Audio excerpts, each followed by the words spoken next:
أعزائي مشاهدي قنوات شبكة الإعلام العراقي، نرحب بكم أجمل ترحيب، ويسرنا أن ننقل لكم مباراة منتخبنا الوطني والمنتخب الإيراني. طبعا مباراة تأتيكم ضمن المباريات الودية ضمن مباريات الأسبوع الدولي لكرة اليد. مباراة مهمة جدا للفريقين تحضيرا للاستحقاقات القادمة، وبالتالي يعني يحاول الفريقين يعني سواء منتخبنا أو المنتخب الإيراني ب طبعا الاطمئنان على وضع الفريقين، وإضافة إلى طبعا إضافة إلى التحضير وإزاج بعض اللاعبين الشباب، وكذلك تجهيز الفريق للمواعيد القادمة. وبالتالي مباراة مهمة جدا تقام في قاعة السلام هناك في محافظة النجف الأشرف. المنتخب الإيراني بقيادة مدربه القديم الجديد رافائيل كاستيلو، المدرب الإسباني الذي سبق وأن أشرف على المنتخب الإيراني طبعا طبعا من فترة 2014 إلى 2000 طبعا من 2012 إلى 2014، وبالتالي هي مباراة مهمة جدا، وبالتالي نتمنى أن تكون مباراة جيدة، مباراة ممتعة، وأيضا الفائدة كل الفائدة لمنتخبنا الوطني من خلال هذا اللقاء الودي. وأيضا هناك لقاء آخر ما بين المنتخبين إن شاء الله يوم الجمعة هنا أيضا في نفس هذه الصالة، وبالتالي الموفقية كل الموفقية لمنتخبنا الوطني في قادم المواعيد. وبالتالي مثل ما ذكرت يعني مباراة ليست سهلة بالمرة على المنتخبين. منتخبنا الوطني بقيادة المدرب قتيبة أحمد طبعا نتكلم عن طبعا نشاهد أخذ الصور التذكارية سواء المنتخب الإيراني وكذلك منتخبنا الوطني. وبالتالي نشاهد المنتخب الإيراني يعني طبعا حاضر بجميع عناصره الوطنية التي لعبت هناك في مملكة البحرين ضمن البطولة الآسيوية الذي حل في المركز السادس، وأيضا منتخبنا الوطني شارك بتلك البطولة وأحرز طبعا المركز الثامن. نتمنى أن تكون مباراة جيدة من الفريقين، مباراة ممتعة.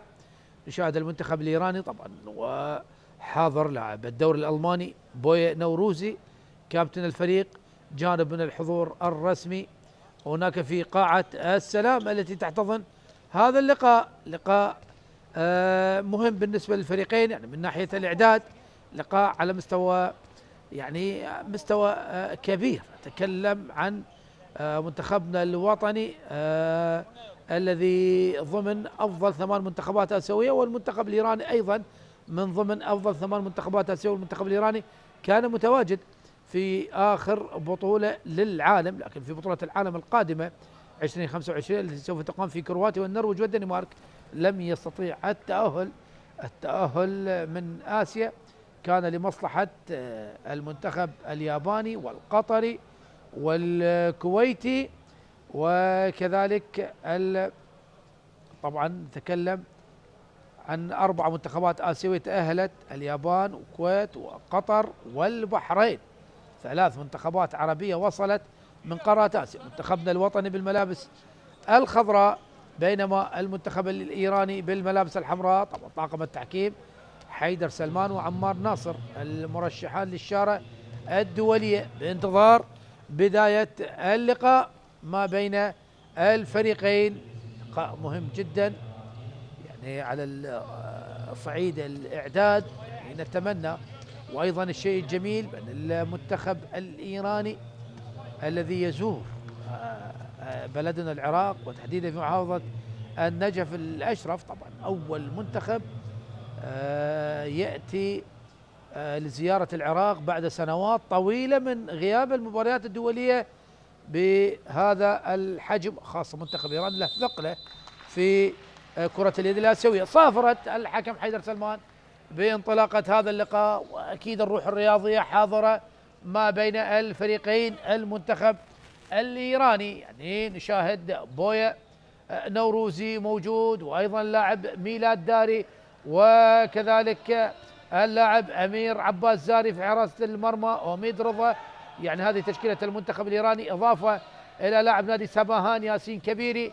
هذه تشكيلة المنتخب الإيراني، بينما تشكيلة منتخبنا نشاهد مصطفى محمد، إضافة إلى اللاعب علي طارق، محمد علي مهدي. تصويبة وهدف أول عن طريق نوروزي، وهذا أهم لاعب لدى المنتخب الإيراني. هدف أول لمصلحة المنتخب الإيراني.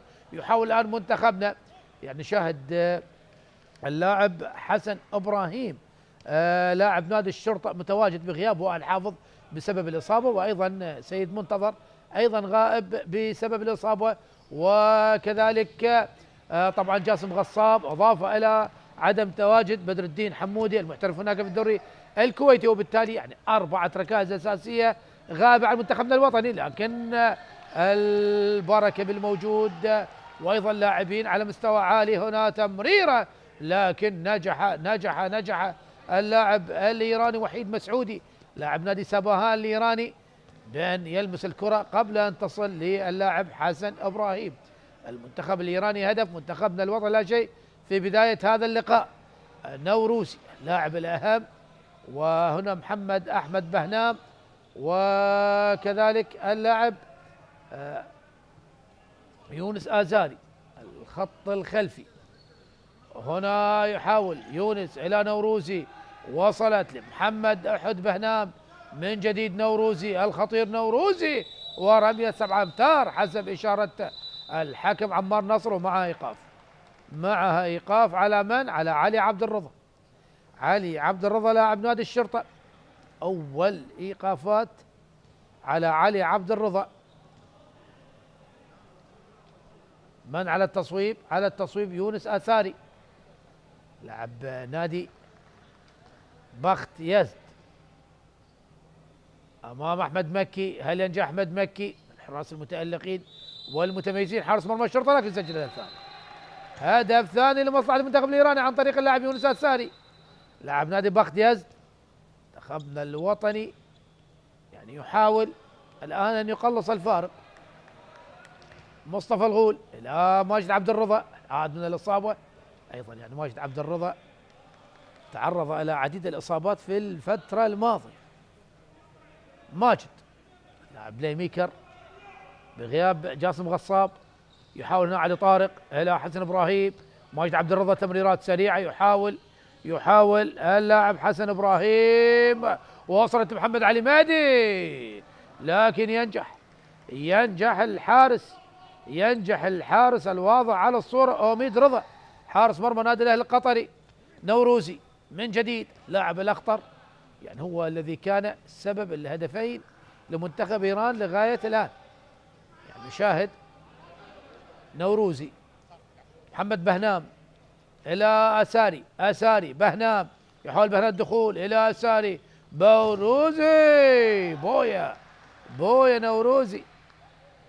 نوروزي عادت من جديد وتصويبه.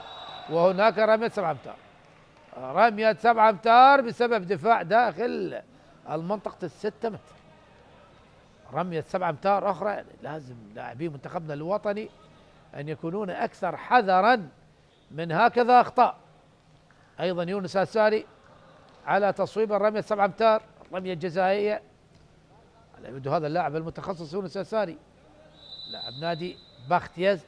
يحاول إلى الخارج لتبقى النتيجة على حالها. هدفين لإيران، منتخبنا الوطني لا شيء. يحاول الآن منتخبنا الوطني أن يدخل أجواء اللقاء. يعني شاهد أخطاء على المستوى الهجومي والدفاعي أكيد. يعني حمى البدايات واضحة تماما على لاعبي منتخبنا الوطني. حسن إبراهيم، سهند أشرف لاعب نادي الكرخ، علي عبد الرضا أو ماجد عبد الرضا أيضا لاعب نادي الكرخ. يحاول يعني نشاهد سهند ومصطفى الغول وماجد عبد الرضا ومحمد علي مهدي وايضا علي طارق، يعني اللاعبين يلعبون نادي الكرخ. هنا تصويبه ورمي 9 امتار بسبب دفاع داخل منطقه 6 متر. نعم، اشاره عمار ناصر واضحه تماما، حكم المرشح للدوليه. ايضا هذا الطاقم التحكيمي الكبل التحكيمي كان متواجدين هناك في بطوله الانديه العربيه في الكويت الشقيقه. الرمي 9 امتار، محمد علي مهدي المتخصص امام اوميد رضا. محمد علي مهدي، يا الله على هدوءك، يا الله على هدوءك يا ابن الكناري. يسجل اول اهداف اللقاء، اول اهداف اللقاء لمنتخبنا الوطني ليقلص الفارق الى هدف واحد. هدفين لايران، هدف لمنتخبنا الوطني.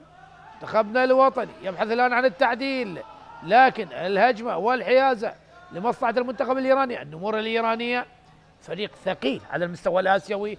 هنا المحاوله الى اساري، الى بهنام. اساري من جديد يحاول الدخول، لكن دفاعات قويه، دفاعات قويه من ماجد عبد الرضا ومحمد علي مهدي. يحاول الان بهنام محمد بهنام دخول، لكن ايضا دفاع قوي، دفاع قوي من احمد طارق لاعب نادي الكرخ. من جديد نوروزي تصويبه من نوروزي، لكن احمد مكي تألق لاحمد مكي. حسن ابراهيم يفضل الهجمه المركزه، الهجمه المنظمه، لا يريد الاستعجال وفقدان الكره. نعم، الفارق هدف وبالتالي لا داعي للاستعجال. هذا هو حسن ابراهيم لاعب نادي الشرطه العراقي. ماجد عبد الرضا الى احمد طارق. ماجد من جديد، حسن ابراهيم، ماجد. تمريرات خط الخلفي، النشاط فاعليه. هنا تمريره خاطئه من حسن ابراهيم، لكن لمست قدم احد لاعبي المنتخب الايراني. يحاول من جديد الهجمه والحيازه لمصلحه منتخبنا الوطني. ماجد عبد الرضا. لغايه الان لعب منتخبنا الوطني لا توجد فيه عنصر المفاجاه والتمرير السريع. هنا خطأ على اللاعب الايراني ياسين كبيري لاعب نادي سباهان الايراني. هنا احمد طارق تمريره وايضا خطأ. دفاعات قويه على لاعب الدائره مصطفى الغول.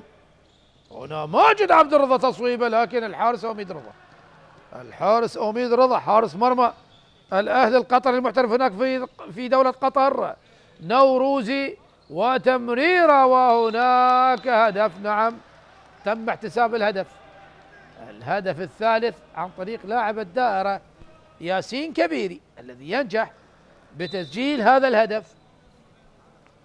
3 لإيران، هدف 1 لمنتخبنا الوطني. حسن ابراهيم الى سهند اشرف. حاول منتخبنا الوطني، لغايه الان لم نشاهد منتخبنا الوطني بتلك الصلابه الدفاعيه القويه. ماجد الى احمد طارق. ماجد عبد الرضا من جديد. مصطفى والتقاطعات، تمريرات وصلت لحسن ابراهيم. حسن لماجد عبد الرضا، التمرير السريع، السرعه، وهناك خطأ مدافع قوي جدا ياسين كبيري. مصطفى الى حسن ابراهيم. حسن ابراهيم لماجد عبد الرضا. يحاول ماجد لحسن ابراهيم. تمريرات. منتخبنا الوطني على المستوى الهجومي نصل الى اشاره اللعب السلبي، وحسن ابراهيم يصوب، لكن اوميد رضا يتصدى، وتمريره خاطئه من اوميد رضا. عوده سريعه لمحمد علي مهدي بهذه اللقطه، عوده سريعه لمحمد علي مهدي الذي ينجح طبعا بمسك الكرة قبل أن تصل للاعب الإيراني. محمد علي مهدي يلعب الآن كلاعب خط خلفي، ودخول علي عبد الرضا كلاعب زاوية في الجهة اليسرى. أحمد طارق إلى ماجد عبد الرضا. ماجد إلى أحمد طارق إلى محمد علي مهدي إلى سهند أشرف. دفاع قوي جدا من اللاعب حسين حيدريان لاعب نادي سباهان الإيراني. ماجد عبد الرضا إلى محمد علي مهدي. دفاعات إيرانية قوية بخطة 6-0. يحتاج الخط الخلفي أن يكون أكثر فعالية. تمريرة وصلت محمد علي مهدي. يحاول محمد علي مهدي إلى ماجد عبد الرضا. هل يصوب ماجد؟ وصلت لعلي عبد الرضا.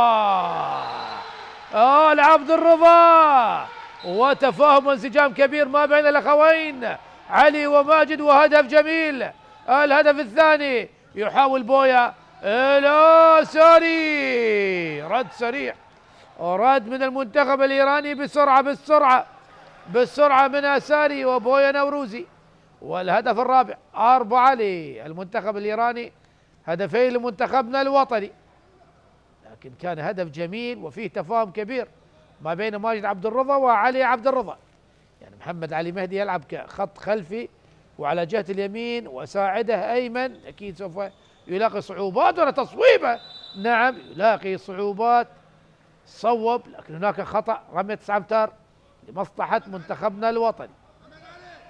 مصطفى محمد إلى ماجد عبد الرضا، حاول منتخبنا محمد علي مهدي، ماجد عبد الرضا، أحمد طارق، تمريرات خط الخلفي لغاية الآن لم يسجل أي هدف. هدفان، رمية 7 أمتار وهدف من الزاوية وهنا تصويبة ورمية 7 أمتار أخرى. خطأ على اللاعب بويا نوروزي لاعب نادي أنتراخت هاجن الألماني. محمد علي مهدي المتخصص من أمام أوميد رضا.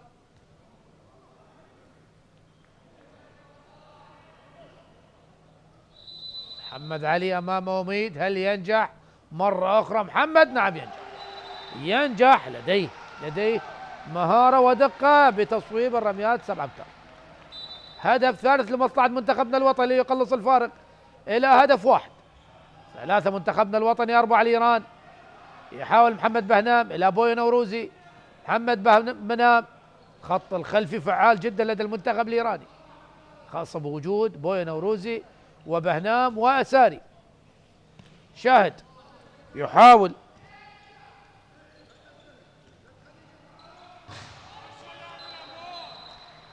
هدف لمصلحة المنتخب الإيراني، نعم أيضا من الخط الخلفي.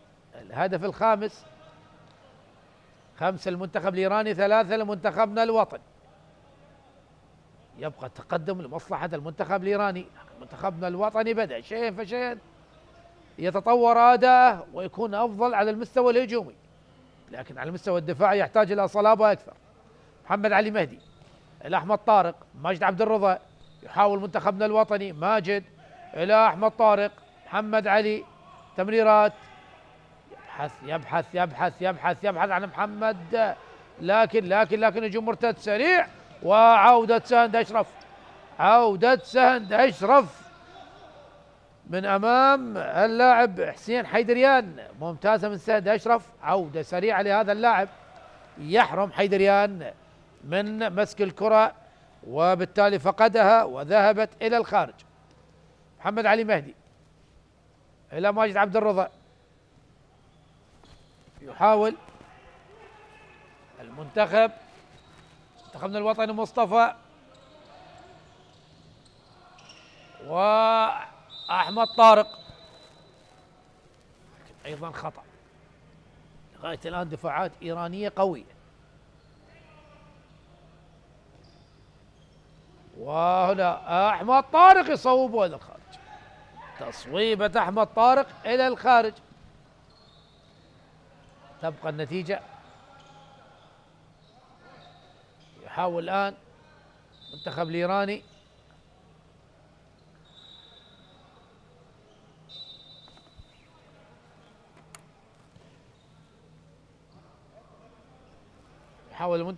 الآن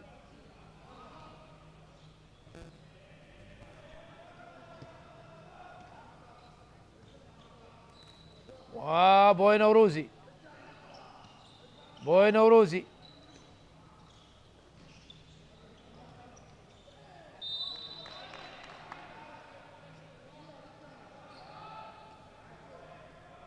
خمسة للمنتخب الإيراني 3 لمنتخبنا الوطني. يحاول الآن هنا تصويبه لكن تصدي من أحمد مكي، وعادت من جديد لنوروزي هدف لمصلحة نوروزي، لمصلحة المنتخب الإيراني. الهدف السادس 6 مقابل 3، يزداد الفارق إلى 3 أهداف لمصلحة النمور الإيرانية. منتخبنا الوطني يحتاج إلى عمل أكثر وخاصة على المستوى الهجومي، يعني دفاعات إيرانية قوية جدا بقيادة الإسباني كاستيلو، رافائيل كاستيلو الذي سبق وأن درب المنتخب الإيراني، يعني ليس بغريب على كرة اليد الإيرانية. أكيد يعني بعد الخروج وعدم التأهل إلى كأس العالم، ماجد عبد الرضا ممتازة من ماجد، لكن تألق لأميد رضا، تصدى للكرة، يحاول الآن هجوم سريع من بهنام، وأحمد مكي أيضا يتألق، والهجوم المرتد السريع، وهجوم مرتد سريع غير ناجح من منتخبنا الوطني، وعادت من جديد لمصلحة المنتخب الإيراني. ونوروزي إلى لاعب الزاوية، إلى الخارج من اللاعب حسين حيدريان، حاول حسين حيدريان لكن إلى الخارج لتبقى النتيجة على حالها، 6 لإيران 3 لمنتخبنا الوطني. يعني أضعنا العديد من الهجمات، يعني هناك استعجال نوعا ما، لكن هذه هي المباريات الودية. يعني كلما تكون هناك أخطاء وعيوب على مستوى الأداء الفني الفردي والخططي، أكيد يعني يستفاد الفريق أكثر، يستفاد المنتخب أكثر قبل اللقاءات. وأنا ممتازة ماجد عبد الرضا، لكن كان حجز جميل من مصطفى الغول، وماجد عبد الرضا استغل المساحة وصوب. بهنام يحاول أساري، أحمد مكي يتألق، عادت لمحمد علي مهدي، هل نقلص إلى فارق هدف واحد؟ محمد علي مهدي يحاول المرور، لكن خطأ على اللاعب ياسين كبيري، على اللاعب الإيراني. عمار ناصر يطلب من مصطفى الغول الهدوء، وهناك تبديل نعم، أو تحتاج إلى صمغ. هناك يعني كانت محاولات من الاتحاد الدولي مع الشركات المختصة في التجهيزات الرياضية طبعا يعني صنع كرة لا تحتاج إلى صمغ، لكن كان هذا تكلم، التجربة كانت في عام 2022 لكن لم تنجح هذه الكرة، بالتالي عدنا إلى كرة التي تحتاج إلى الصمغ. هنا ماجد عبد الرضا القائم وسند أشرف، متابعة من سيد أشرف، القائم يقف مع أميد رضا، تبقى النتيجة فارق هدفان لمصلحة المنتخب الإيراني، 6 الإيران 4 منتخبنا. يحاول منتخبنا أحمد طارق، يحاول ماجد عبد الرضا لأحمد طارق، لكن بلوك دفاعي قوي جدا من اللاعب وحيد مسعودي لاعب نادي صباح الإيراني. دقت بدلاء المنتخب الإيراني أحمد طارق ولا محمد علي مهدي، أحمد طارق يحاول ثنائي الكارق، محمد علي مهدي تمريرة خلفية، لكن هناك خطأ لمصلحة منتخبنا الوطني بعد دفاع قوي من نوروزي على محمد علي مهدي. محمد علي مهدي يحاول إلى ماجد عبد الرضا، وأيضا خطأ على مسعودي.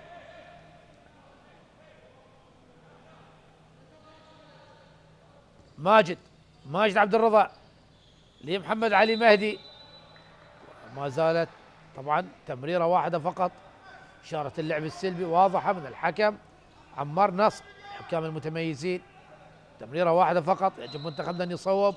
وهنا أحمد طارق صوب، إلى الخارج من أحمد طارق، حاول أن يغالط الحارس طبعا بلوك الدفاعي، لكن لم ينجح. بهنام الآساري،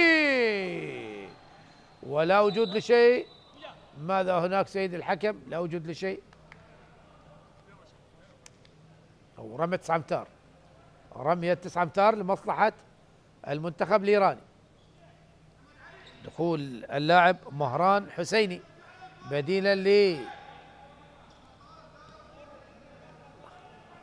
طبعا تصوير للمباراة أكيد من قبل الكادر التدريبي للعودة ومعرفة الأخطاء. يحاول الآن أساري إلى حسيني، وأحمد مكي ممتاز، يتألق ويتعملق أحمد مكي، وينجح بالتصدي لتصويبة اللاعب حسيني، مهران حسيني الذي دخل بديلا لبوي نوروزي. لقطة تجمع بكاستيلو ودكتور قتيبة أحمد، من اللاعبين الكبار والمدربين الكبار. دكتور قتيبة أحمد أيضا هو تدريسي، لديه شهادة أكاديمية، وشاهد الدفاع القوي، دفاع قوي جدا. لكن الاعتذار موجود من بهنام، اعتذار موجود من محمد بهنام. أيضا تبديلات، دخول اللاعب سعيد علي أكبري وخروج اللاعب حسين حيدريان. يحاول الآن منتخبنا التقليص، وهنا تصويبة، تصويبة وهدف، هدف عن طريق منوني. منتظر ناظم ومعها إيقاف، ومعها إيقاف على اللاعب الإيراني سعيد علي أكبري. الهدف الخامس، يتقلص الفارق إلى هدف واحد، يتقلص الفارق إلى هدف واحد. عودة لمنتخبنا الوطني بعد ما وصل الفرق 3 أهداف، الآن الفارق هدف واحد فقط. يحاول الآن المنتخب الإيراني يلعب منقوص العدد، والآن يلعب بدون حارس مرمى بعد إخراج الحارس ودخول لاعب من أجل اكتمال الصفوف على المستوى الهجومي. يحاول الآن حسيني، لكن دفاع قوي جدا، دفاع قوي جدا من منتخبنا الوطني بطريقة 6-0 من دكتور قتيبة. هذا هو دكتور قتيبة أحمد، الاسم الكبير في عالم كرة اليد العراقية، ويساعد الكابتن محمد كاظم. وخطأ على اللاعب المهاجم، عادت لمصلحة منتخبنا الوطني. يحاول منتخبنا الوطني عن طريق السرعة. منوني دخول لاعب نادي الكرخ، وهناك دفاع قوي من أمام منتظر ناظم لاعب نادي الكرخ. أكيد يعني أكثر من لاعب بصفوف نادي الكرخ. طبعا نادي الكرخ هو الأكثر عددا تمثيلا في منتخبنا الوطني في هذا الأسبوع الدولي. الغول ممتازة من مصطفى محمد، أيضا لاعب نادي الكرخ، ممتازة. الآن التعادل ودكة البدلاء، وبعض الجماهير الحاضرة تتفاعل مع هدف التعديل. 6-6 الآن النتيجة. شيء كبير، شيء كبير لمنتخبنا الوطني، عاد من بعيد. نعم، بعد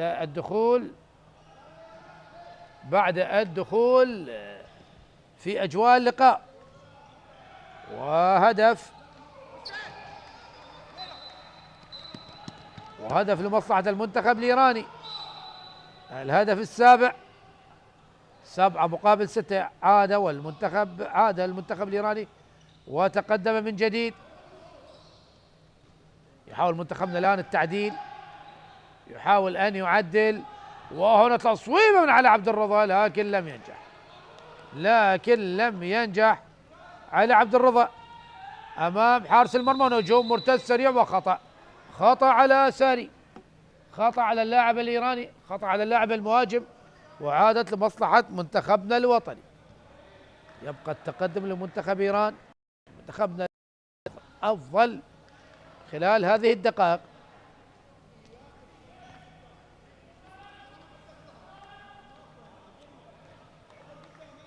يحاول الآن منتخبنا بالهدوء أن يسجل.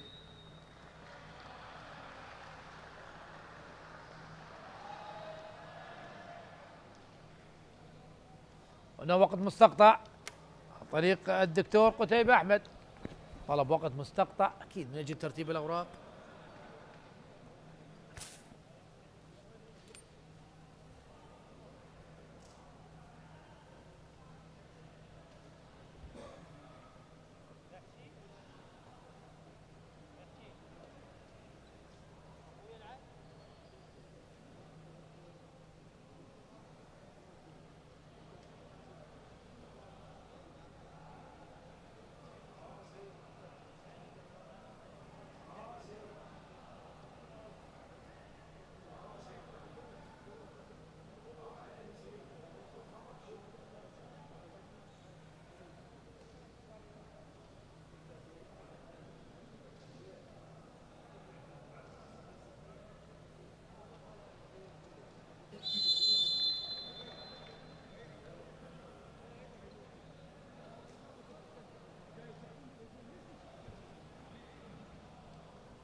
ينتهي الوقت الموثق. احبتي المشاهدين، مشاهدي قنوات شبكه الاعلام العراقي، اكيد يعني القنوات والقنوات في شبكه الاعلام العراقي، وايضا يعني دؤوبه بنقل جميع الفعاليات المحليه والفعاليات الدوليه، يعني بمختلف الرياضات بمختلف الالعاب. والان يعني مباراه وديه دوليه ما بين منتخبنا الوطني والضيف الايراني. طبعا اكيد منذ سنوات وسنوات طويله، تقريبا ما يقارب الثلاث عقود او اكثر من ثلاث عقود، يعني لم يزر منتخب الى العراق بمباراه دوليه وديه، يعني اتكلم على منتخب اجنبي. لكن الان المنتخب الايراني يحضر هنا لمحافظه نجف الاشرف، تحديدا في قاعه السلام. المباراه الوديه منوني الى ماجد عبد الرضا، لا منوني من جديد. محمد علي مهدي يحاول، لكن دفاع قوي جدا، دفاع قوي جدا من مهران حسيني. من جديد منتخبنا الوطني يبحث عن التعديل، منوني الى ماجد عبد الرضا، لكن أميد رضا من امام ماجد عبد الرضا، ورضا ايران يتفوق على رضا العراق. نعم، في هذه لقطة وكرة مواجهة، لكن اكيد يعني حارس كبير أميد رضا، يعني سبق وان احترف في اكثر من مرة، يعني احترف في قطر وايضا احترف لفترة هناك في اوروبا، تحديدا في هنغاريا في دوري الدرجة الثانية. يحاول منتخبنا الوطني، ما زال منتخبنا الوطني يبحث عن التعديل. ماجد عبد الرضا لمحمد علي مهدي، دفاع قوي من مهران حسيني على محمد علي مهدي. سهند اشرف، مصطفى الغول، تمريرات ماجد عبد الرضا الى منوني، شرط اللعب السلبي، هنا الغول، لكن دفاع قوي، دفاع ايراني قوي جدا من امام مصطفى الغول. يعرفون تماما قوة هذا اللاعب على مستوى الدائرة. وإشارة اللعب السلبي من حكام اللقاء حيدر سلمان وعمار ناصر المرشحان للشارة الدولية. هنا منون محمد علي مهدي، وهدف. أخطأ أميد ويقول نعم أنا أخطأت في هذه اللقطة. 7-7. يحاول الآن المنتخب الإيراني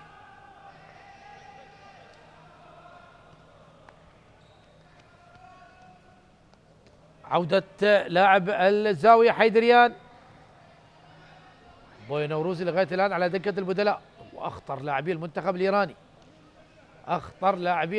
الإيراني، يحاول الآن أيضا دخول اللاعب أمير حسين فيروز بخت، وهنا تصويبة وهدف. هدف لمصلحة المنتخب الإيراني الذي يعود يتقدم من جديد بالهدف الثامن. 8-7.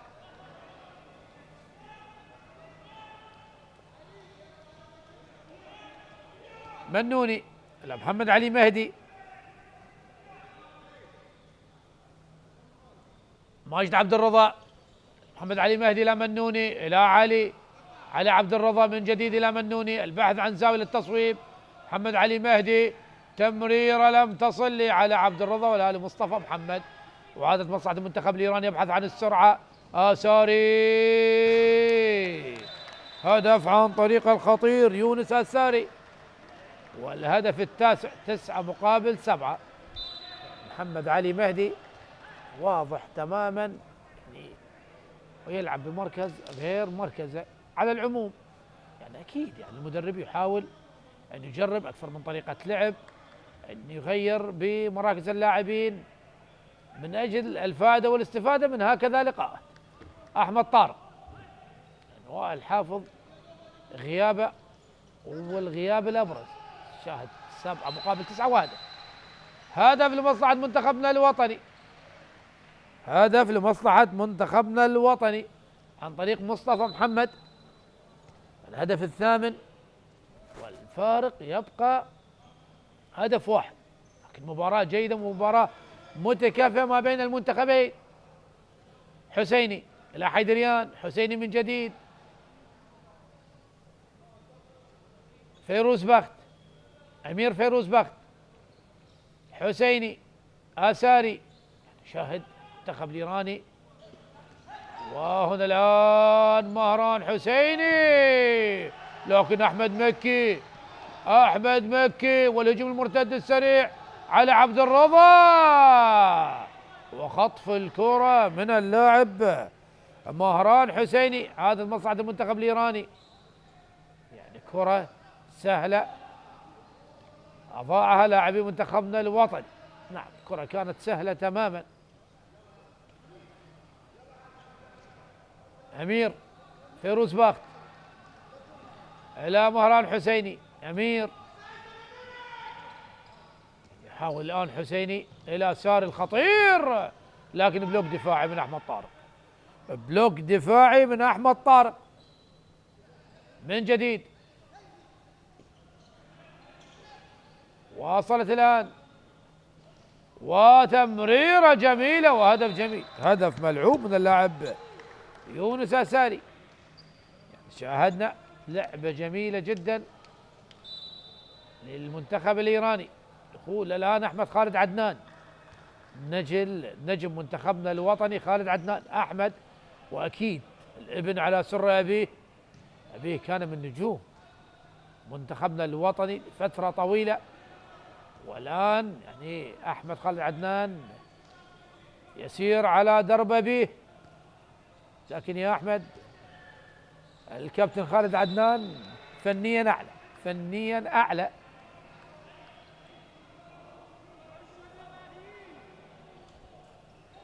أحمد خالد إلى منوني،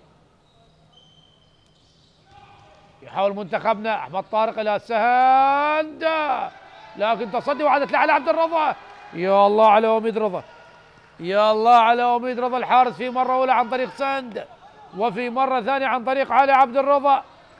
سند أشرف لم يستطيع، وهنا هدف سريع ولمصلحة المنتخب الإيراني. هدف سريع لمصلحة المنتخب الإيراني. وبالتالي الآن يعني ماذا هناك؟ نعم، الهدف لمصلحة منتخبنا الوطني. يعود الفارق إلى هدفين لمصلحة المنتخب الإيراني. 10 إيران 8 منتخبنا الوطني. يحاول الآن منتخبنا الوطني يقلص فارق إلى هدف ماجد عبد الرضا لمحمد علي مهدي. يحاول محمد إلى ماجد عبد الرضا، وصلت لسهند أشرف. محمد علي مهدي من جديد، دفاعات قوية، تصويبة وهدف جميل. وهنا أحبة المشاهدين ينتهي الشوط الأول بتقدم المنتخب الإيراني على منتخبنا بفارق هدف واحد، 10-9. أحبة المشاهدين، استراحة قصيرة ونعود إليكم مجددا، لا تذهبوا بعيدا.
أعزائي مشاهدي قنوات شبكة الإعلام العراقي، نعود إليكم مجددا وأحداث الشوط الثاني ما بين منتخبنا الوطني والمنتخب الإيراني. بعدما تركنا الشوط الأول تقدم الضيف الإيراني على منتخبنا الوطني بفارق هدف واحد، 10 مقابل 9.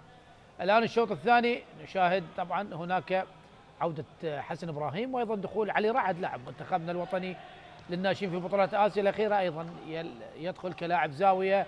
يحاول الآن أحمد طارق، أحمد خالد أيضا يلعب أساسيا في هذا الشوط، إضافة إلى ماجد عبد الرضا وأحمد طارق ومحمد علي مهدي. محمد علي مهدي يحاول إلى ماجد عبد الرضا، لا حسن إبراهيم، خطأ واضح جدا يا حسن يا إبراهيم. نعم خطأ واضح جدا لاعب نادي الشرطة. عودة الآن بويا نوروزي أيضا يبدأ أساسيا في هذا الشوط. يحاول المنتخب الإيراني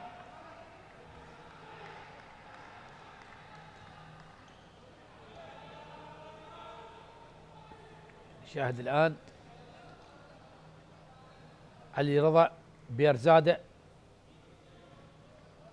هذا هو علي رضا بيرزادة و بيروسخت.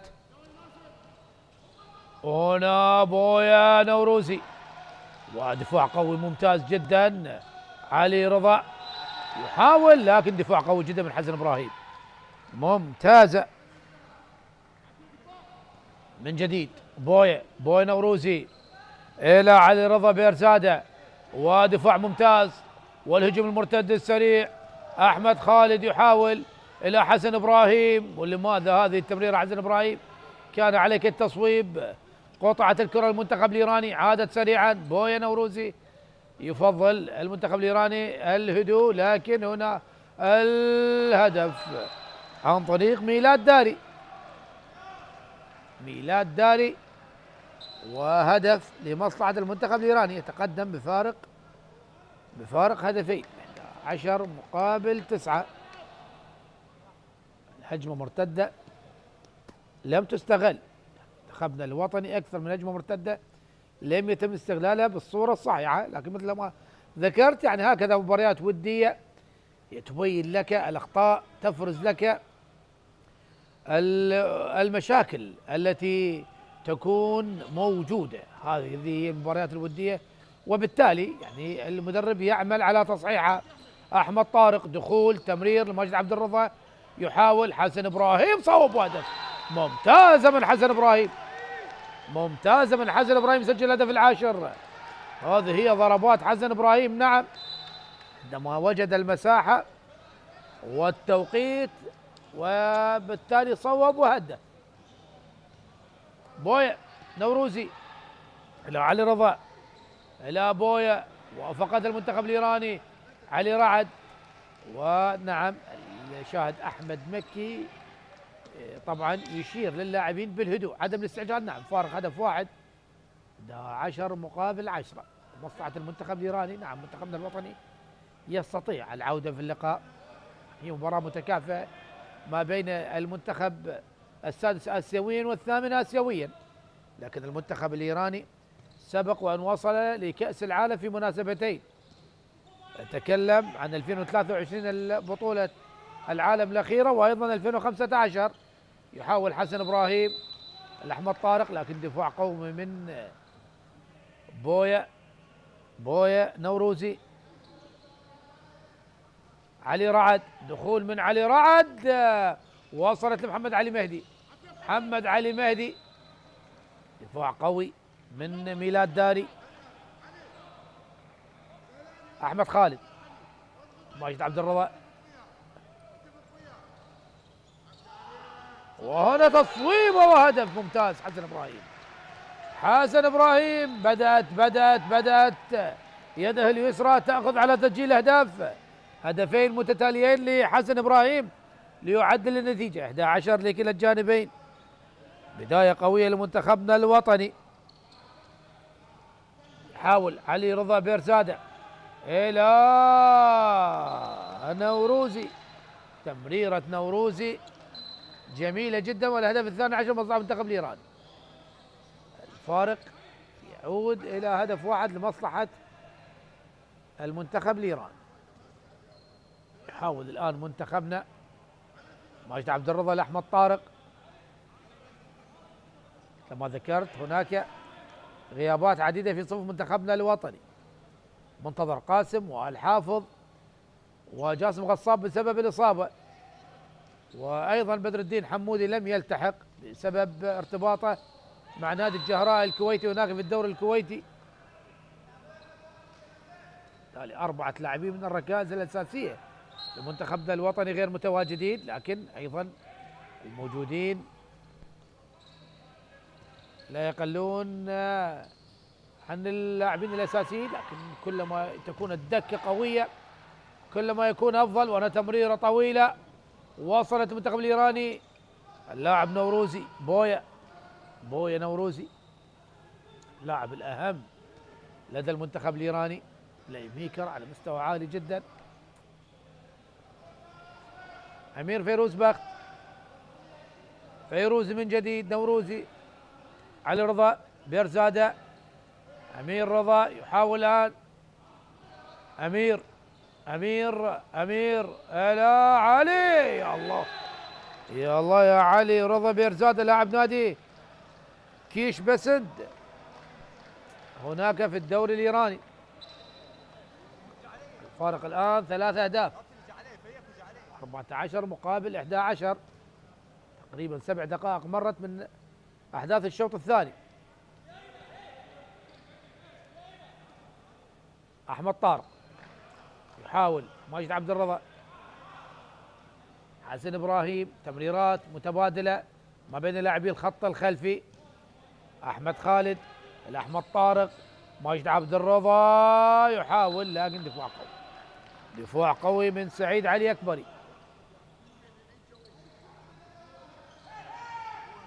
حسن لعلي، لا أحمد خالد، ممتازة من أحمد خالد عدنان، المحاولة لكن ممتازة. مصطفى محمد بعد دخوله في الواجب الدفاعي عطل الهجمة. قتيبة أحمد، دكتور قتيبة يتواصل مع اللاعبين من أجل إعطاء التوجيهات.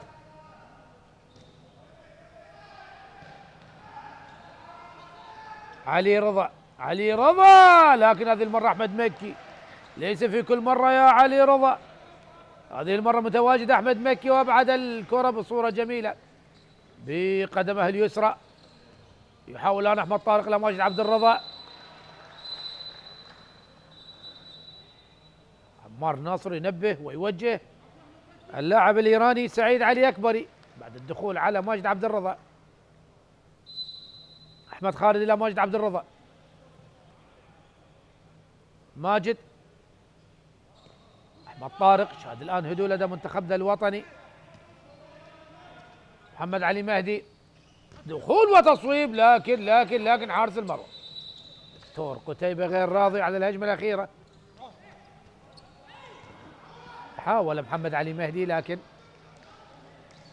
لكن تصدي كان من الحارس البديل، حارس فؤاد فرهادي، حارس مرمى نادي كابرون الإيراني. هناك بعض المحترفين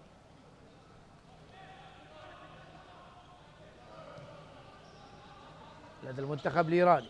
علي رضا إلى نوروزي، لكن فقد الكرة نوروزي، فقد الكرة نوروزي. لونج باص إلى علي رعد، يا الله، علي رعد، علي رعد، أي لقطة. هذا المركز بأمان، بأمان بوجود لاعب صغير مثل علي رعد. نعم، تألق كثيرا مع نادي الجيش، ومن قبله نفط ميسان، ومن ثم تم استدعائه إلى صفوف منتخبنا الوطني الناشئين، والآن مع منتخبنا الوطني الكبار. بغياب بدر حمود ناصر يظهر لنا علي رعد. هذه لعبات بدر حمود يا علي رعد، لكن أكيد وهذا الرمي 7 أمتار، وهدف، هدف لمصلحة المنتخب الإيراني عن طريق اللاعب أمير حسين فيروز بخت. واضح على الصورة، هدف لمصلحة المنتخب الإيراني. أحمد خالد يحاول، يعني شاهد ماجد عبد الرضا، أكيد لاعب البلاي ميكر يوجه اللاعبين. عودة علي عبد الرضا، توجيهات كاستيلو الإسباني، المدرب الإسباني الذي يقود المنتخب الإيراني لفترة تدريبية أخرى. محمد علي مهدي إلى ماجد عبد الرضا. أحمد طارق يحاول الآن، لاعبي منتخبنا، لاعبي الخط الخلفي. ماجد عبد الرضا، أحمد طارق، شاهد الآن محمد علي مهدي، تمريرة لأحمد خالد إلى علي رعد. يا الله يا علي يا رعد، يا الله يا علي رعد، الصغير بالعمر لكن كبير بالأداء. ممتازة من علي رعد، يسجل الهدف الثاني على التوالي لعلي رعد ليقلص الفارق مع المنتخب الإيراني. أكيد أكيد أكيد أكيد أكيد لاعب مواصفات ممتازة. الآن يحاول الآن علي رضا بيرزادة إلى فيروزي، وصلت للاعب الزاوية، وهدف عن طريق اللاعب حسين حيدريان لمصلحة المنتخب الإيراني. هناك خطأ من علي رعد في الحالة الدفاعية، أكيد يعني لاعب صغير ويتم توجيهه، هو لاعب على المستوى الهجومي متميز جدا. يعني شاهدناه كيف سجل يعني هدفين من مركزه بطريقة فنية جميلة. يحاول منتخبنا الوطني ماجد عبد الرضا، أحمد طارق، خروج حسن إبراهيم، ومحمد علي مهدي الآن يلعب كخط خلفي. هنا ماجد تصويبه، لكن تألق للحارس فؤاد فرهادي، وهجوم سريع لمصلحة المنتخب الإيراني. وصلت الآن لحيدريان، وخطأ على حيدريان، خطأ على حسين حيدريان لمصلحة منتخبنا الوطني بعد الدفاع الناجح من محمد علي مهدي. معروف تماما محمد علي مهدي بالدفاع القوي. ماجد عبد الرضا، علي رعد، 16 لإيران 14 منتخبنا الوطني. هل يقلص الفارق؟ متبقي ما يقارب 18 دقيقة لنهاية أحداث هذا اللقاء. حسن إبراهيم يعود من جديد، أحمد طارق لحسن إبراهيم من جديد، يبحث الآن أحمد طارق ويبحث عن تصويب، وهدف ممتاز. نعم، واضح جدا من استلام الكرة لأحمد طارق، كان يبحث عن زاوية التصويب ووجد الزاوية وسجل الهدف الخامس عشر. وهنا الخطير علي رضا بيرزادة، مثل ما ذكرت الخط الخلفي للمنتخب الإيراني يصنع الفارق في الهجوم، الإيراني، وبالتالي ينجح علي رضا بيرزادة بتسجيل الهدف السابع عشر. يعود الفارق من جديد إلى هدفين. أحمد طارق، محمد علي مهدي، لكن الشيء الجميل في هذا اللقاء وهنا ممتازة محمد علي مهدي، ممتازة من محمد علي مهدي، ينجح بتسجيل الهدف السادس عشر.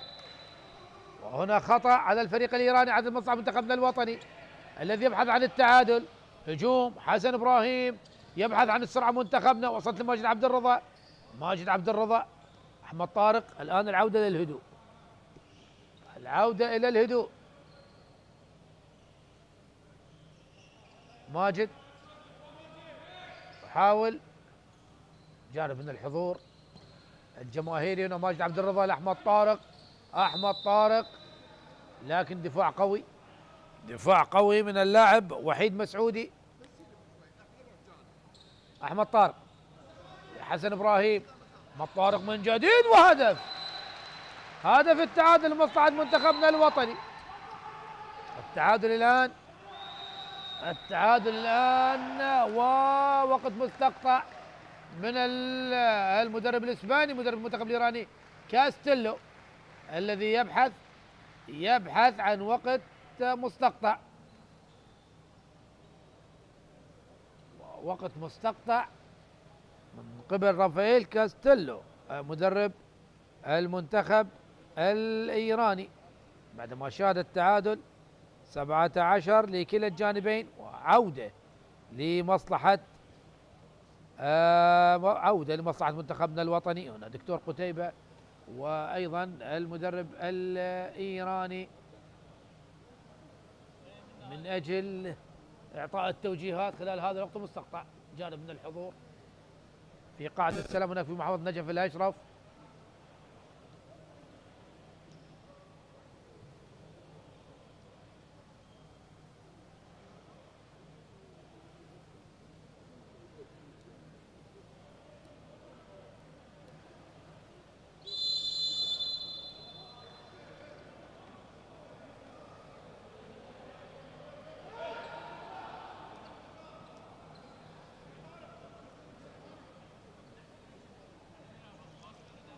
ينتهي الوقت المستقطع.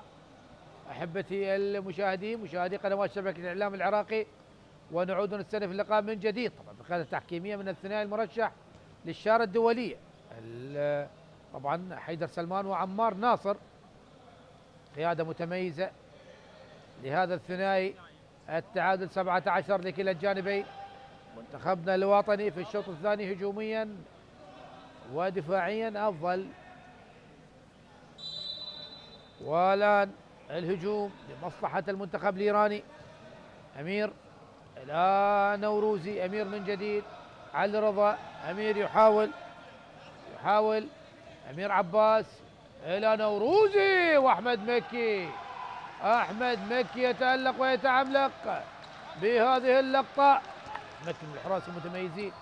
ماجد عبد الرضا لأحمد خالد.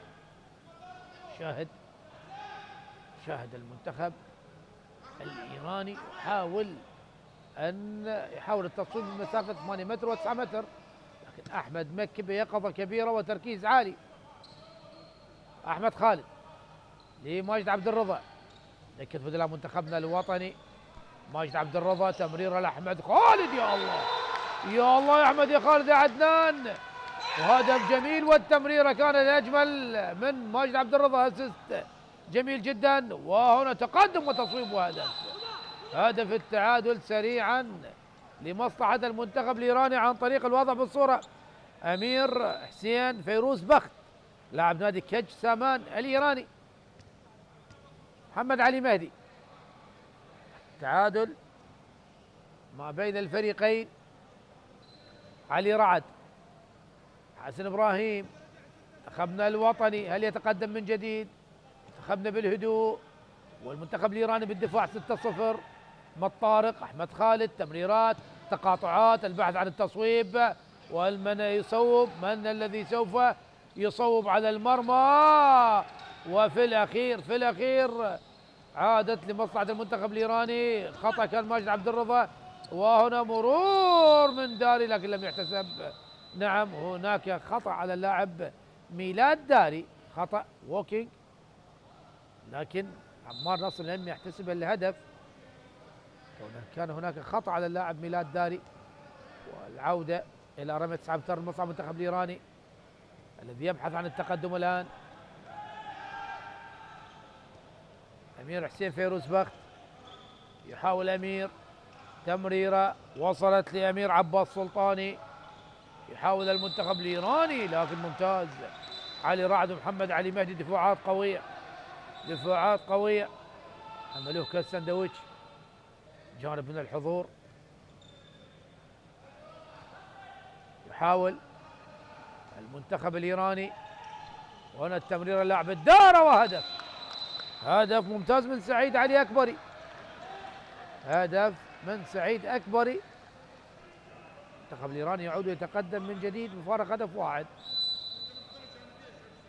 ماجد عبد الرضا منتخبنا الوطني الآن هو من يبحث عن التعديل. كاستيلو الإسباني، تجارب عديدة لهذا الإسباني سواء في إسبانيا أو خارج إسبانيا. ماجد عبد الرضا، نسمع الدكتور قتيبة يقول له العب مع الدائرة. توجيهات الدكتور قتيبة لماجد عبد الرضا، العب مع الدائرة. بالسلامة لأحمد خالد. أكيد هذه هي كرة اليد، لعبة ذات جانب بدني عالي وتوجيه ما بين أحمد خالد وأيضا سعيد علي أكبري.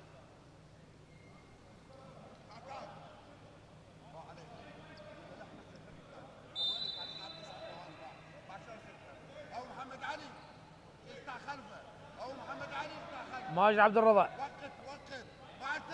إلى حسن إبراهيم. أحمد طارق،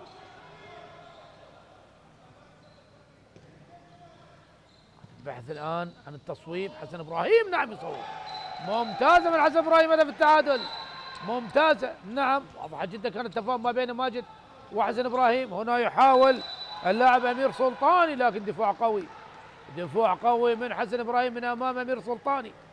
الوضع على الصورة، رمية 9 أمتار.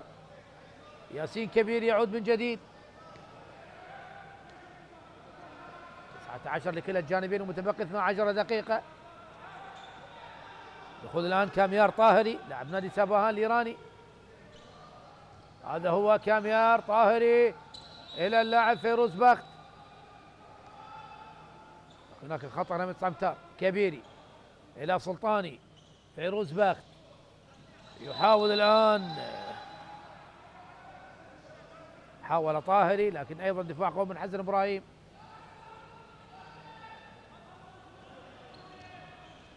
محاولة إيرانية ما زالت وهدف. نعم نعم، تصويب قوي، تصويب قوي عن طريق هذا الفيروز بخت، ينجح في تسجيل هدف رقم 20. توجيهات الدكتور قتيبة لمحمد علي مهدي. أحمد خالد، ماجد عبد الرضا، أحمد طارق. شاهد الآن تمريرات منتخبنا الوطني، يحاول الهدوء، لا يريد طبعا أن يسرع الإيقاع. أحمد طارق، ماجد عبد الرضا إلى أحمد، إلى حسن، إلى علي رعد. خطأ على علي رعد، نعم خطأ واضح جدا لمصلحة المنتخب الإيراني، تحديدا اللاعب حسين حيدريان.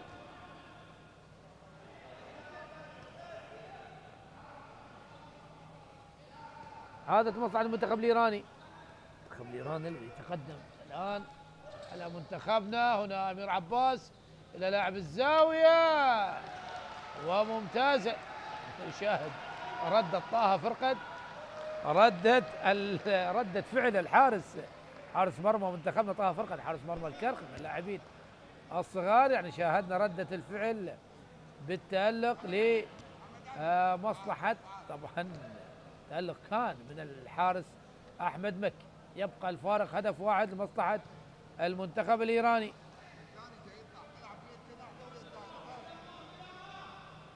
هل يعدل النتيجة الآن منتخبنا الوطني؟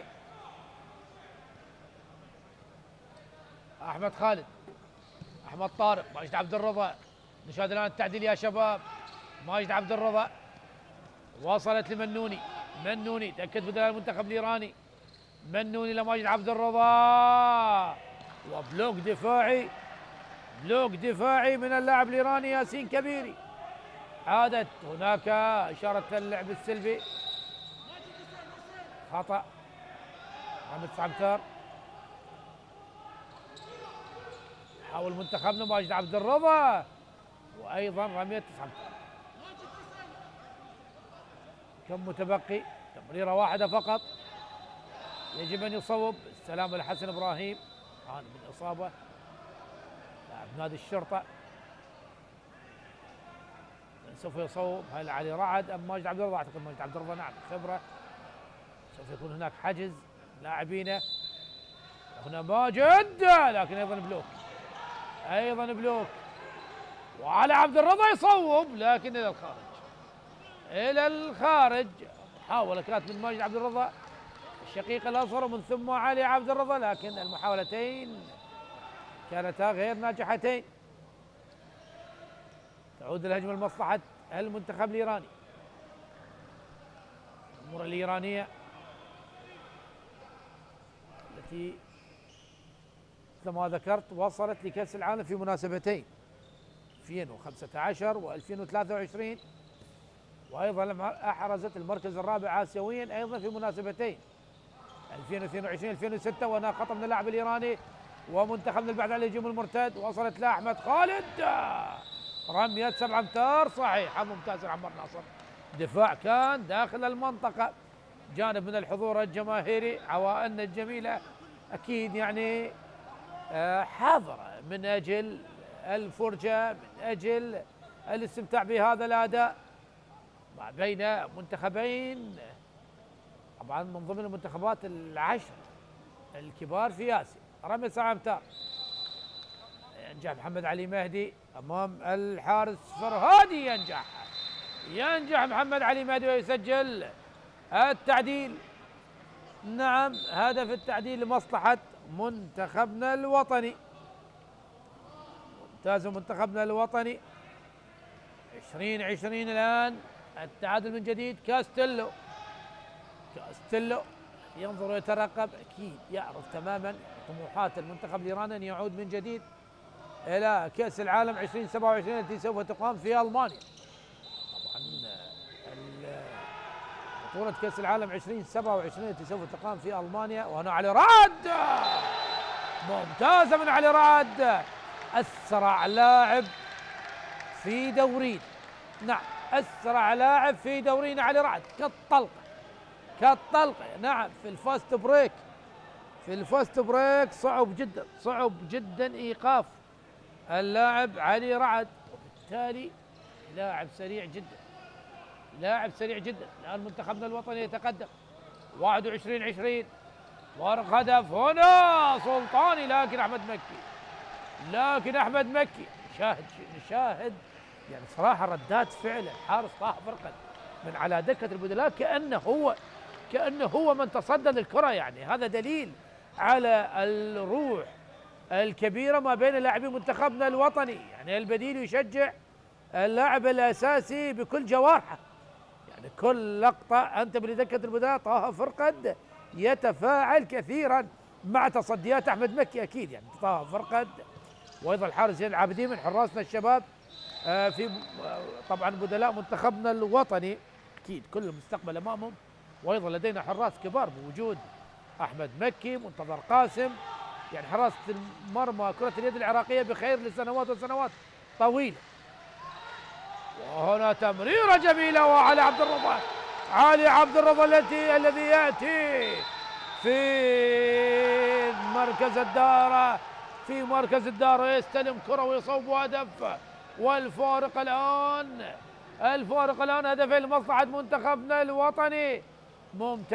ممتازة جدا، أداء ممتاز جدا من لاعبين. يعني شاهدنا الآن تنوع من دكتور قتيبة، وأكيد يبتسم، ونعرف دكتور قتيبة يعني ابتساماته قليلة جدا، لكن في ظل هذا الأداء الجميل والانسجام الكبير ما بين لاعبي منتخبنا الوطني خاصة على المستوى الهجومي أكيد يبتسم كون لاعبين طبقوا ما يريده من خلال طبعا الهجمات.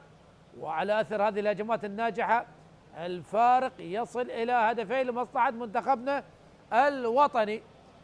ممتازة لمنتخبنا الوطني الذي يتقدم 21-19.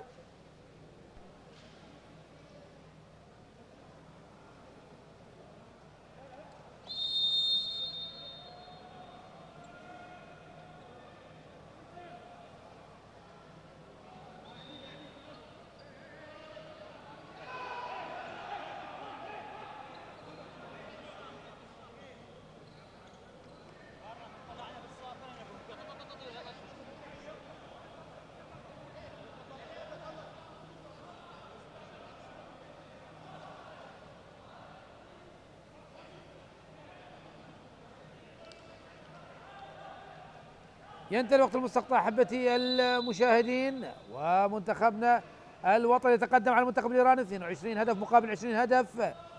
مباريات طبعا الودية الدولية ضمن الأسبوع الدولي للاتحاد الدولي لكرة اليد تقام هنا في قاعة السلام في محافظة النجف الأشرف في عراقنا الحبيب.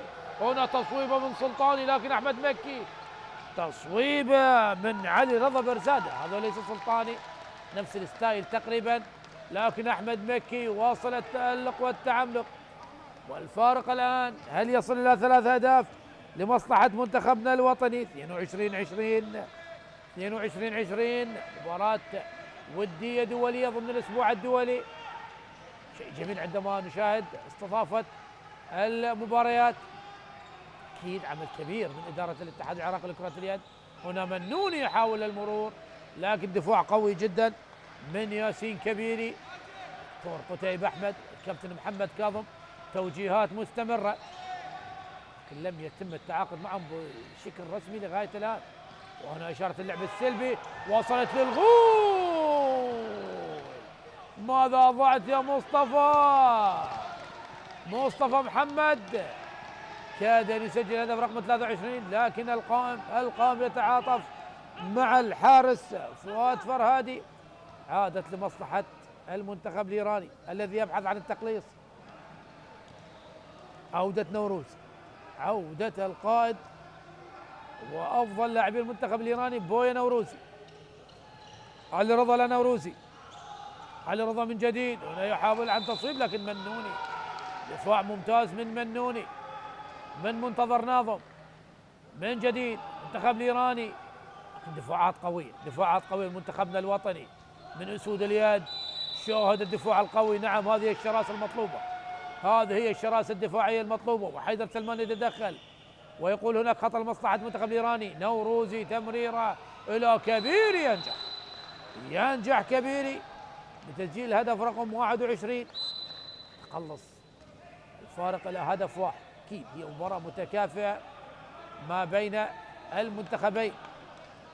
منوني لماجد عبد الرضا، منتخبنا الوطني هجمة مهمة جدا، منتخبنا الوطني من أجل التسجيل وإبقاء الفارق هدفين. أحمد طارق، مصطفى الآن يدخل بديلا لأحمد خالد عدنان، كاستيلو، وهنا رمية 7 أمتار لمنوني، دفاع خاطئ من كبيري ورمية 7 أمتار لمصلحة منوني. المتخصص محمد علي مهدي، الذي سوف يصوب، نعم المتخصص محمد علي مهدي من أمام الحارس فؤاد فرهادي. فؤاد فرهادي أمام محمد علي مهدي، ينجح محمد علي مهدي، جانب من الحضور المتواجد هنا. يحاول الآن المنتخب الإيراني وهدف سريع لمصلحة المنتخب الإيراني عن طريق اللاعب أمير فيروز باخ. خلص النتيجة لا فارق هدف واحد، هدف بهدف الآن.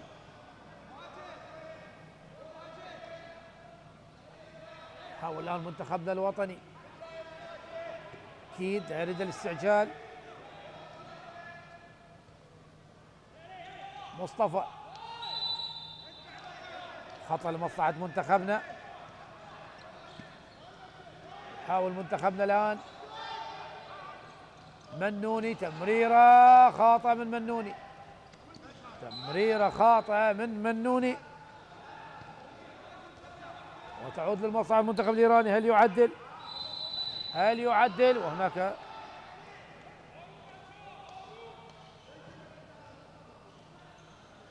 خطأ لمصلحة المنتخب الإيراني. وأحمد مكي ممتاز، هناك إيقاف على محمد علي مهدي.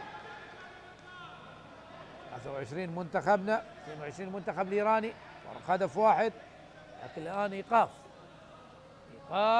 على اللاعب محمد علي مهدي. سوف يلعب منقوص العدد لمدة دقيقتين. المنتخب الإيراني يبحث عن التعديل، وتمريرة وهدف عن طريق داري، هدف عن طريق ميلاد داري، هدف التعادل 23-23. عدنا للتعادل من جديد وتقدم المنتخب الوطني بفارق هدفين. سرعان ما عاد المنتخب الإيراني وعدل النتيجة. بدك يخرج الآن ودخول اللاعب أحمد طارق أكيد أجل اكتمال العدد من الناحية الهجومية. ماجد عبد الرضا، وهناك وقت مستقطع، وقت مستقطع، بقي 43 ثانية، بقي 43 ثانية على نهاية هذا اللقاء. هل ينجح منتخبنا الوطني بتسجيل هدف خلال هذه 43 ثانية؟ تبقى النتيجة متعادلة. دكتور قتيبة أكيد سوف يوجه الفريق بالتصويب في العشر ثواني الأخيرة، فلا يعطي المجال المنتخب الإيراني أن يهجم على منتخبنا الوطني. أكيد يعني بغض النظر عن النتيجة، يعني سواء فوز أو تعادل ولا سامح الله خسارة، بغض النظر عن النتيجة، يعني هكذا مباريات، خاصة تلعب مع فريق أعلى منك بالتصنيف، أعلى منك فنيا، يمتلك لاعبين محترفين، وبالتالي تستفاد منها استفادة كبيرة جدا لتصحيح الأخطاء التي وقعت بها أثناء هذا اللقاء.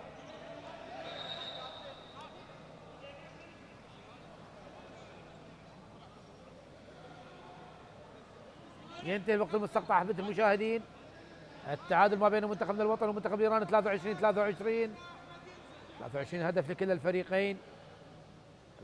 المباراة الودية الدولية ضمن الأسبوع الدولي لكرة اليد تنقل عبر قنوات شبكة الإعلام العراقي. منتخبنا الوطني 40 ثانية الأخيرة، هل ينجح بتسجيل هدف الفوز؟ مصطفى الغول إلى منوني إلى ماجد عبد الرضا، علي رعد، وهناك رمية 9 أمتار. علي رعد يلعبها لماجد عبد الرضا، البحث عن إشارة اللعب السلبي. نعم إشارة اللعب السلبي. علي رعد لماجد عبد الرضا، صوب لكن تصدي ودفاع قوي جدا من مصطفى الغول. البحث الآن عن هجوم مرتد سريع وخطأ على ماجد عبد الرضا. نعم هل هناك إيقاف قبل الحكم حيدر سلمان؟ نعم إيقاف على ماجد عبد الرضا، إيقاف على ماجد عبد الرضا. كم وقت متبقي يا سيد المخرج؟ كم ثانية متبقية؟ المنتخب الإيراني منتخبنا الوطني يلعب من قوس العدد من لاعبين.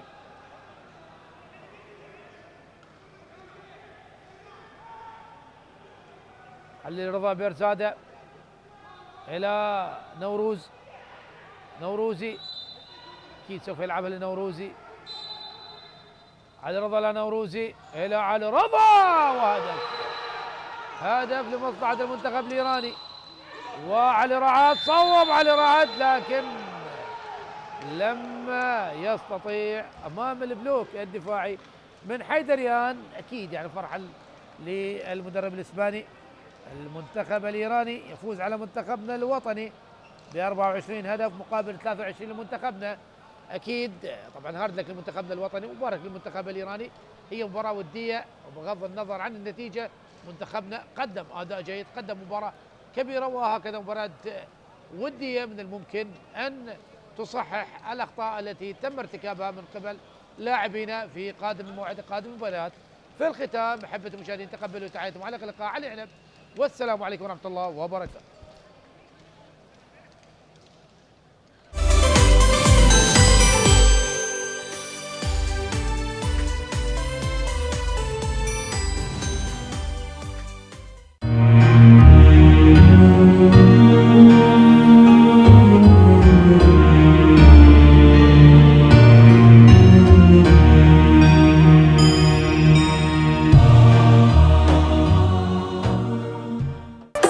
خزيان المخبى بحلقة ختا وكرخين خاتا كرخين قائديوم بتهاوي شارع الرشيد وبخزخ جدا من شاريتي وهالبرقتي خضرة بوشوقاني وعتقدية وبخزخ كل من دي بتآها جدا.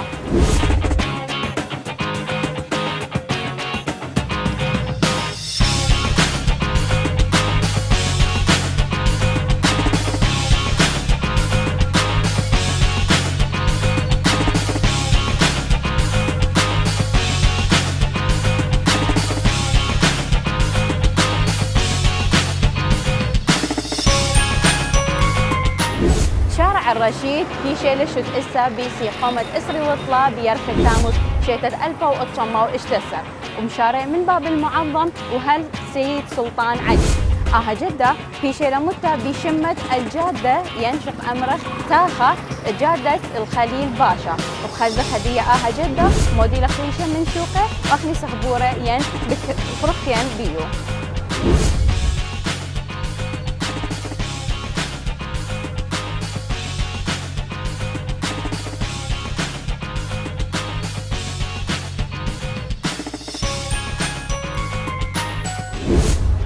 مختيطخ شارع الرشيد اتقاوربا من قهاوي ماخ قهوة الزهاوي هدية دنتو تقاوى وإيتن أني قهاوي أتيقنا إيتن قهاوي خاتم ماخ قهوة فتاح قو ساحة الميدان وقهوة أم كلثوم.